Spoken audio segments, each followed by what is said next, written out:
इन्हें यही लगता है कि तेल खरीदना ऐसे ही है जैसे किराए पे मकान लेना होता है। पाकिस्तान में कचहरी में चले गए और वहां पे जाके स्टाम्प कर लिया, और इसी तरह रशिया के साथ स्टाम्प करके जब वो ट्रेड ले लिया। जब आप यूनाइटेड नेशन के सिग्नेटरी पाकिस्तान, मेरी बात सुने ना अगर यूनाइटेड भाई, मेरी रिस्ट्रिक्शंस थी तो वो बकायदा न्यूज चलाते कि जी यूनाइटेड न्यूज की रिस्ट्रिक्शंस है, इस वजह से हम रशिया से तेल नहीं ले सकते। लेकिन उन्होंने क्या न्यूज चलाई, ऑन द रिकॉर्ड ये न्यूज मौजूद है। इतनी डेमोक्रेसी हमारे मुल्क में कि आज तक एक वजीर आज़म ने 5 साल ही नहीं पूरे किए। इतने जहाँ पे भी ये नजर आए प्रोटेस्ट करते हुए, इनको गोली मार दी जाए। ठीक है, ऑर्डर मेरे ख्याल में जो वहाँ पे हो रहा है वही सेम सिचुएशन पाकिस्तान में भी है इस वक्त। ठीक है, अच्छा, जिसके लिए गवर्नमेंट को चाहिए कि वो उनकी नीड पूरी करें। अगर वो नहीं करते पूरी तो फिर उनका हक है एहतजाज करना। सोशल मीडिया बंद करने का तुक नहीं बनता, आवाम को आज़ादी इजहार राय चाहिए। इसका असर पाकिस्तान पे होगा।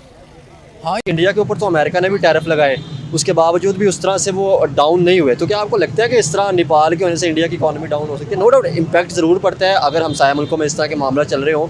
इंपोर्ट एक्सपोर्ट के ऊपर चीज़ें ज़रूर होती है, और जो ओल्ड गवर्नमेंट होती है उसके साथ जिस तरह से आपके रिलेशन होते हैं नई गवर्नमेंट में आने से उस तरह से नहीं बन पाते, तो ये मसला ज़रूर होता है। आप लेकिन क्या पाकिस्तान को ले लें, इंडिया ने पाकिस्तान में पानी छोड़ा। हमारे बहुत सारे ऐसे जो देहात है, हमारे बहुत सारे ऐसे इलाके जो पानी में डूब गए। लेकिन देखिए, वो तो इंडियन पंजाब में भी बड़ा सैलाब आया। ट्रंप ने अपने वोट प्लानिंग के तहत कास्ट किया क्योंकि उसको पता था कि वो इस बार इक़्तिदार में नहीं आ सकता। उसने अपनी वोट कैंपेन इतनी स्ट्रॉन्ग चलाई, इक़्तिदार में आया। उसके बाद जी इंडिया को पंप किया, पाकिस्तानी जंग करवाई, फिर कहा कि मैं नहीं हूँ बीच में, फिर जी सुलह भी करा दी कि जी मसला इंडिया और पाकिस्तान का। भाई तुम एक आलमी ताकत बन के बैठे हुए हो, तुम्हें पता है हर चीज़ हो रही है, सपोर्ट कर रहे हैं, तुम्हें देख रहे हैं। क्या आपको लगता है कि अभी अमेरिका उस तरह से आलमी ताकत रह गया जिस तरह से उसको आइसोलेट कर दिया? आप चाइना, रशिया, इंडिया, पाकिस्तान, उसके अलावा साउथ कोरिया और बड़े ममालिक थे, जिस तरह SCO की समिट हुई और उसमें इकट्ठे देखे गए चाइना। जाहिर सी बात है बाइकआउट हो रहा है। आप अपनी कहते हैं ना इज्जत खुद गवाते हैं, तो ट्रंप ने अपनी इज्जत खुद गवाई है। ट्रंप जिस किस्म का आदमी है, आपको नहीं लगता कि उसको एक पोस्ट पे रिक्वायर्ड, चलो वो रिक्वायर्ड भी है उसको वो पोस्ट, लेकिन आप ना हर चीज़ पे आलमी ताकतों पे जाके अपनी पोस्ट खुद गंवाना शुरू कर देते। इंडिया बांग्लादेश को सपोर्ट करता था, हसीना वाजेद नरेंद्र मोदी की बहुत अच्छी दोस्त थी, ठीक है, उसको उसने पनाह भी दी, भागी दौड़ी, जो भी किया उसको कह सकते हैं गवर्नमेंट ने अपना हक ले लिया। ठीक है, नहीं, आपने जिस तरह बात की है ना, ये जो टैरिफ इम्पोजिशन की आप ये कह लें कि प्ले गेम चल रही थी ना, एक पिछले तकरीबन जब से ट्रंप आया है तब से ये चल रहा था सारा सेटअप। पहले तो ट्रंप ने जिस तरह आप कंपेन की, इलेक्शन की नरेंद्र मोदी की, फिर नरेंद्र मोदी ने अमेरिका की कंपेन की।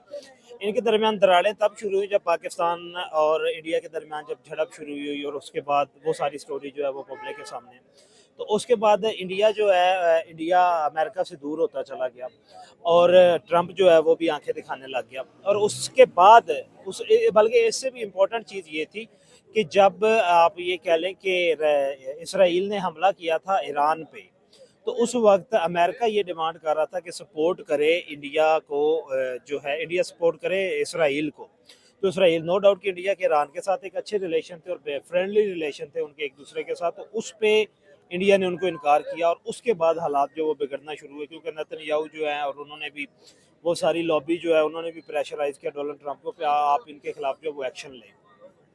अब वो एक्शन उसने कैसे लेने थे? अब उसने थ्रेट करना तो शुरू कर दिया कि हम पहले जो है वो 7% टैरिफ शुरू हुआ 10 पे, फिर 15 पे गया, फिर 25 पे, ये फिर पोस्टपोन्ड होते चले गया, फिर 50 पे गया, 75 पे गया, अब अल्टीमेटली और फाइनली सितंबर आ चुका है, लेकिन अनाउंसमेंट ही टैरिफ की हो रही है। अभी इम्पोजिशन जो है वो अभी इर्तकाई मराहिल में चल रही है, और मुझे लगता नहीं है कि अमेरिका जैसी सुपर पावर और एशिया में एशिया के उनके 2 कंट्री जिनके साथ उनके ज़्यादा बेस्ट रिलेशन होते हैं, पाकिस्तान। वहाँ के जो बच्चे थे कॉलेज लाइफ के और दूसरे, उन्होंने सोशल आप ही की एज के बच्चे थे? जी बिल्कुल हमारी एज के बच्चे थे। उन्होंने सोशल मीडिया पे ये दिखाना शुरू किया कि मिडिल फैमिलीज के साथ और जो गरीब लोग हैं उनके साथ क्या सलूक किया जा रहा है। और अच्छा, इनकलाब की बुनियाद इस बात पे रखी गई थी कि उन्होंने सोशल मीडिया पे वो जो क्लास डिफरेंस था वो लेके आए, वो लेकर आए थे, क्लास डिफरेंस लेकर आए। उसकी वजह से उनकी गवर्नमेंट ने ये चीज़ छुपाना चाहिए, ठीक है, कि हम अपने लोगों को ही सामने ला रहे हैं, गरीबों को नीचे रख रहे हैं। ठीक है। तो उसकी वजह से जब ये सारे बच्चे निकले, इन्होंने प्रोटेस्ट वगैरह भी किया और सब कुछ किया, तो इन्होंने वो सारी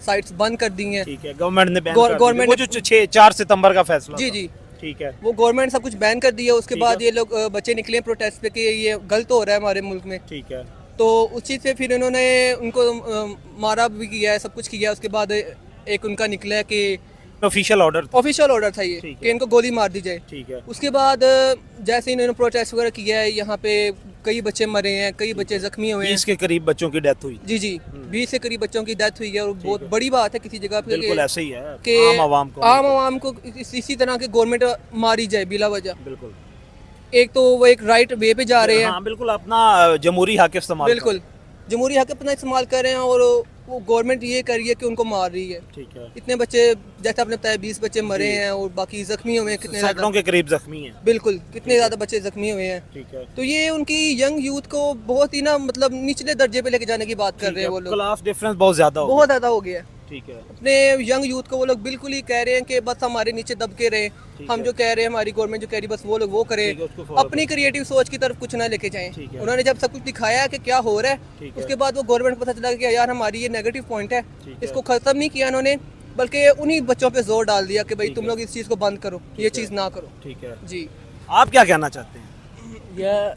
ये कि जो वहाँ पे हो रहा है वही सेम सिचुएशन पाकिस्तान में भी है इस वक्त, ठीक है। अच्छा जिसके लिए वो निकले थे वो पाकिस्तान में भी वही है? निकले थे ना हम भी, ठीक है।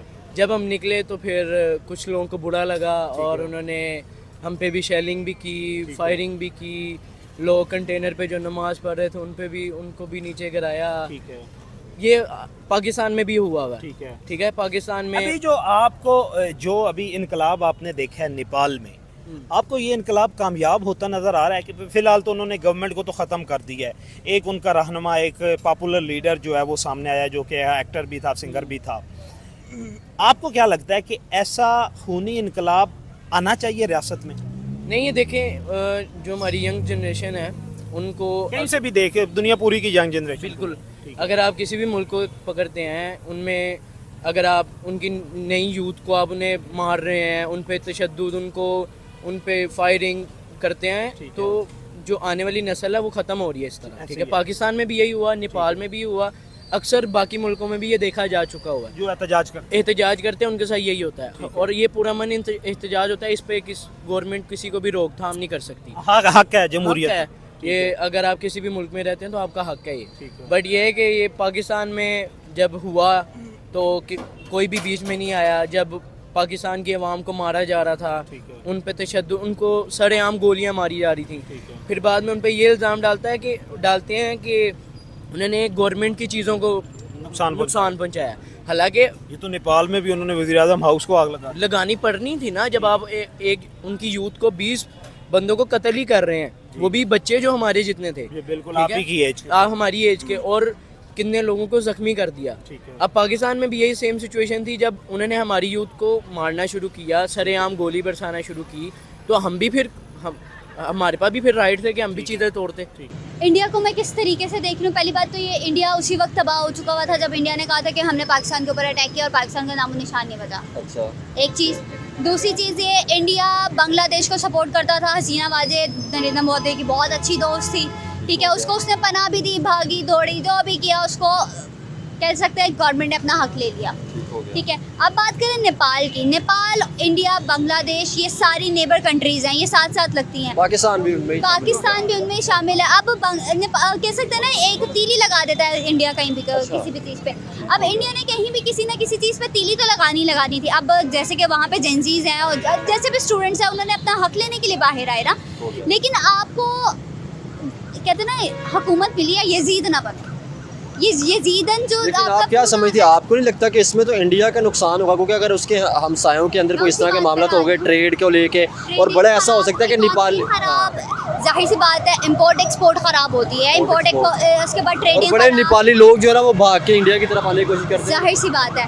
अब वो आपकी ट्रेडिंग खराब हो जाएगी, उसके बाद आपकी इंपोर्ट एक्सपोर्ट खराब हो जाती है, उसके बाद आप गवर्नमेंट रिलेशन की बात, गवर्नमेंट रिलेशन आपके वो बिल्ड नहीं हो पाते हैं। हालांकि नेपाल को इंडिया का एक कहते हैं जुज़ वो कंसिडर किया जाता है इंडिया के तौर पर, ठीक है। वो कहते हैं कि वहाँ पे बहुत ज़्यादा इंडियंस हैं, नेपालीज को वो किसी तरीके से नहीं देखते हैं, लेकिन नेपालीज के लिए भी तो वीज़ा फ्री एंट्री है ना, वो वहाँ पे आ सकते हैं इंडिया, वो आ भी सकते हैं, वो जा भी सकते हैं, उनके लिए ट्रैवलिंग फ्री है। लेकिन अगर बात करते हैं ना नेपाल के ऊपर, तो नेपाल स्पेसिफिकली अगर हम देखें कि नेपाल ने अपना राइट लेने के लिए बाहर आया है, और अभी इसके ऊपर जो इम्पेक्ट इंडिया के ऊपर पड़ता है ना, इंडिया की इकोनॉमी डाउन होगी, ठीक है। इकोनॉमी डाउन होगी, जैसे आपका स्टॉक मार्केट है वो डाउन होती है, जाहिर सी बात है आपका कोई काम नहीं चल रहा, कोई भी चीज़ नहीं है, इम्पोर्ट एक्सपोर्ट आप नहीं कर रहे हो एक कंट्री से, आपका जो जाहिर सी बात है आपको जो बजट आता है एक मंथली, जैसे कि हम लोग किसी बाहर से कर्जा लेने जाते हैं, हमने तो उसको जाहिर सी बात है इन्वेस्टमेंट्स देनी होती इंस्टॉलमेंट्स, तो सेम चीज़ यहाँ पर भी इम्प्लीमेंट होती है। जब चीज़ें तोड़ी तो उन्होंने खुलेआम फायरिंग का ऐलान कर दिया कि जो नज़र आता है उन पे फायरिंग कर दो। ठीक है, ये है कि अब जो पूरा मन एहतजाज करना हमारा हक है, बट ये है कि आप उन पे फायरिंग करें और उनको कत्ल लोग गारत और सरेआम मारना, ये नाइंसाफ़ी है। ये जो होता है, जो इन्होंने जुल्म किया है, इसका पहला कदम तो गवर्नमेंट ने उठाया है। हाँ बिल्कुल, जब शेलिंग की है, बच्चों को जख्मी किया, उसके पहले बाद वाटर कैनन का इस्तेमाल किया जी गया। बिल्कुल वाटर कैनन का इस्तेमाल किया गया, उसके बाद ही बच्चों ने ये चीज़ अपने हाथ में ली है ठीक है, कि हम भी कुछ करें। जी ऐसी ही बात है, जो ट्रम्प आजकल अपने वो ताकत के नशे में चूर हो चुका है और वो किसी भी स्टेट को एक पावरफुल स्टेट के तौर पे नहीं देख सकता। अगर चाइना को देखे वो उसको दबाने की कोशिश करता है। आजकल ये जो रशिया से जो ट्रेडिंग कर रहा है वो कह रहा है कि इनके ऊपर आप टैरिफ लगाएं या इनसे आप ट्रेडिंग ना करें, और वो अगर बाज नहीं आते तो फिर वो अपने साथ जो उनकी ट्रेडिंग हो रही है उसके ऊपर टैरिफ लगाता है। जैसे इंडिया पे वो टैरिफ लगा रहा है, वो इंडिया को फोर्स कर रहा है कि आप रशिया से ट्रेडिंग बंद कर दें, और लेकिन वो बंद नहीं कर रहे क्योंकि उनको वहाँ से जो तेल वगैरह है वो सस्ते दामों मिलता है। तो वो 200 मैंने आज सुना है कि 200% टैरिफ लगा रहा है इंडिया पे। दरअसल ट्रम्प बहुत ज़्यादा बेवकूफ़ियाँ कर रहा है। वो कह रहा है कि जी और कोई सुपर पावर ही नहीं है, सिर्फ हम ही हैं, एक अमेरिका ही है जो पूरी दुनिया पर हावी है, जिसके आगे कोई बोल नहीं सकता। ये उसकी कुछ ही सालों में ये जो उसकी गलतफहमी है दूर हो जाएगी, जब एक चाइना एक ऐसा स्ट्रॉन्ग नेशन उभरेगी, रशिया एक स्ट्रॉन्ग नेशन उभरेगी, क्योंकि हर चीज़ को ना जवाल होता है। रूट जितना मर्जी पकड़ ले लेकिन आखिर में जवाल आना ही आना होता है। तो ये भी मेरे ख्याल से अमेरिका का जवाल शुरू हो चुका है। अमेरिका का सवाल आज कह लें कि अमेरिकन ट्रम्प की पार्टी के एक पर्सन को भी शूट कर दिया गया है, वो भी हम लोगों को दिखाई दिया। और स्पेशली अगर देखा जाए तो अमेरिका खुद chaos में घिरा हुआ है, बहुत शोरगुल मचा हुआ है, बहुत ज्यादा कह लें कि अपसेटनेस दिखाई दे रही है हमें। अमेरिका के अंदर उधर तवज्जो देने के बजाय भारत पर तवज्जो दे रहा है और दूसरों को भी धमकाता है कि आप इन पर टैरिफ्स लगा दो। ऐसी ही बात है, आपने देखा होगा कि ये जो ट्रम्प है इसकी तो अपनी हुकूमत भी इसके खिलाफ आहिस्ता आहिस्ता हो रही है। तो मेरे ख्याल से कि आइंदा ये अपने जो ये इलेक्शन होंगे वो भी नहीं जीत सकेगा। पहले भी आपने देखा था, ये उसकी बेवकूफ़ियाँ ही हैं कि वो आहिस्ता आहिस्ता नीचे की तरफ को जाएगा। अब वो फोर्स करता है किसी को कि जी इस पे टैरिफ लगाए, आप उस पे टैरिफ लगाएं, या आप उससे ट्रेडिंग ना करें, आप इससे ट्रेडिंग ना करें। तो ये उसकी गलत पॉलिसीज है जो इसको सामने आएंगी, बाद में सामने आए इन फ्यूचर। ये बहुत बुरा एक टाइम था जब ट्रम्प ने टैरिफ लगाया 25%, तो ईयू भी आगे बढ़ गया कि उसने कहा कि ठीक है आपने टैरिफ लगा दिया और कहा कि हम इंडिया पर सैंक्शंस लगा रहे हैं अगर इंडिया की कोई भी एक्सपोर्ट हमारे मुल्क की तरफ आती है। तो आज तो यूरोपियन यूनियन बड़ा मीठी छुरी बना हुआ है इंडिया को लेकर। देखिए हर जो कंट्री है ना, जिस तरह एक दुबई एक मुस्लिम स्टेट है, लेकिन फिर भी वो इंडिया से बहुत ज़्यादा ट्रेडिंग करता है। उनको बहुत ज़्यादा, अगर एक पाकिस्तानी और एक इंडियन वहाँ जॉब के लिए जाए तो वो इंडियन को ज़्यादा तरजीह देते हैं। ऐसी बात क्यों? क्योंकि उनकी ट्रेडिंग का हब बहुत ज़्यादा है, वो आपस में बहुत ज़्यादा ट्रेडिंग करते हैं, और जब ट्रेडिंग होती है मुआशरे तो ऊपर जाती है। तो जो भी है 25% तो टैरिफ ठीक था, लेकिन अब 200% तो इतना टैरिफ तो नहीं। अगर वो 200% टैरिफ उन पर लगा दें तो वो उनसे ट्रेडिंग बंद कर देंगे ना, उनका सामान एक्सपोर्ट इंपोर्ट नहीं होगा, तो उनकी मुआशरत नीचे गिरती जाएगी। तो ये बेवकूफ़ी वाली पॉलिसी ट्रम्प ही कर सकता है और कोई भी नहीं कर सकता। आपको नहीं लगता अमेरिका खुद इतना ज्यादा मेस्ड अप हम लोगों को नजर आ रहा है? अभी रिसेंटली कितना बड़ा इंसिडेंट अमेरिका में हो गया, कंजर्वेटिव पार्टी के कह लें कि जो मेंबर थे उनको शूट कर दिया गया दिन दिहाड़े, जो कि एक प्रोटेस्ट में शामिल थे। उस पर ध्यान देने की बजाय, उस पर अफसोस करने की बजाय, अपने मुल्क को सुधारने की बजाय यू आर सेइंग कि आप रशिया को छोड़ दो, आप चाइना को छोड़ दो, आप यूएसए को अपना लो। और स्पेशली ईयू की बात करेंगे, ये वही ईयू है जो कहती थी कि नायरा रिफाइनरी का ऑयल यहाँ पर ना आए, सैंक्शंस लगा देंगे, अब वही उसका साथ दे रहा है। हाँ ये बिल्कुल बात ठीक है। ये तो अब एक एज मिला है इंडिया को ना, जिसकी वजह से इंडिया आंखें दिखा रहा है अमेरिका को। वो ये है कि रशिया के साथ साथ चाइना के साथ भी वो अपनी पींगे बढ़ा रहा है, और चाइना के साथ उसके रिलेशन बिल्डअप होने की वजह से जो है अब इस काबिल हो गया इंडिया कि वो यूएस को आंखें दिखा रहा है। लेकिन इंडिया भी ये जो खेल है इंडिया और इनके लव एंड हेट रिलेशन के लंबे अरसे तक नहीं चलेगा। अल्टीमेटली इन दोनों कंट्रीज को जो एक दूसरे के साथ आना पड़ेगा। दूसरी बात यह है कि यूरोपियन यूनियन जो है उसे पता चल गया है। उससे पहले ये था कि अगर अमेरिका को नहीं दिखाता आंखें, उन्होंने इंडिया बिल्कुल रिजेक्ट कर देता, अमेरिका के सामने लेट जाता, तो फिर ईयू ने भी उन्हें दबाना था। लेकिन जब ईयू को पता चल गया कि उसने अमेरिका को आंखें दिखा दी हैं, तो अब ये है कि अगर हम लोग इस तरह की बातें करेंगे तो फिर दोबारा वही जो है वही स्टोरी हमारे साथ भी होगी जो कि इंडिया के अमेरिका के साथ हुई है। तो उस वक्त उन्होंने फिर अपना ये कहा है कि अपनी इज्जत बचाने के लिए कि हम लोग इस तरह के किसी मुझे इस बारे में ये लगता है कि जो इस्लामी ममालिक है ना, बेसिकली यूएस के जो अब है ना बैकअप पे, वो सब पाकिस्तान को नहीं बल्कि इस्लामी ममालिक को कमज़ोर करने की कोशिश कर रहे हैं। अब देखें ना, इस्लामी ममालिक में हमारा पाकिस्तान एक साइड पे रह गया, अब ईरान का भी मसला बना हुआ है, फ़लस्तीन का भी मसला बना हुआ है, अब सुनने में आया कतर पे भी हमले हुए हैं। तो बेसिकली वो असल में हमारे इस्लामी कल्चर को तबाह करना चाह रहे हैं। और जब ये इंडिया है अब हमारे ऊपर अटैक किया, हमने उन्हें जवाब दिया। अब उन्होंने देखा ये टेक्नोलॉजी उन्होंने कहाँ से लिया है, हालांकि उनके दुश्मन थे वो, लेकिन अब वो उनके दोस्त बन गए, दोस्त बनने की कोशिश किया। इसलिए फिर अमेरिका की मजबूरी बन गई है कि अब वो इनको साथ मिलाकर चलाए, क्योंकि वो भी एक बड़ा कंट्री है, एटमी ताकत है, सारा कुछ है उनके पास है, सुपर पावर में भी है। तो अब वो सारा कुछ इस तरह आ रहा है। अब नेटो और ये इनका आपस में जो है ना वो तकरार होने जा रहा है। ठीक है, ये पेंटागन और ये नेटो की जो मामला है ना, ये उनके मामला सारे चल रहे हैं, इनके पीछे वो है बैकअप है। और इन सब के बैकअप पे कौन है? इसराइल। इसराइल के खिलाफ अगर कोई भी बात करता है ना अभी, तो उसको पकड़ लेते हैं, उसको मारना शुरू कर देते हैं, जंग लगा देते हैं। और दुनिया देख भी रही है कि जंग लगी हुई है। अगर यही हमला किसी और मुल्क पे किया होता, जो यूएसए का था या नेटो का था, किसी का भी, यूनेस्को का हो जाता, तो लोगों ने क्या करना था? कम से कम उन्होंने आवाज़ उठानी थी, उस मुल्क को दबाया जाना था। लेकिन अब इस तरह का कुछ भी नहीं हो रहा। इस वजह से ये जो सारे प्रोपेगेंडे इस्तेमाल किए जा रहे हैं, हथकंडे इस्तेमाल किए जा रहे हैं, ये सारे जोन से है ना इस्लामिक कंट्री को जोन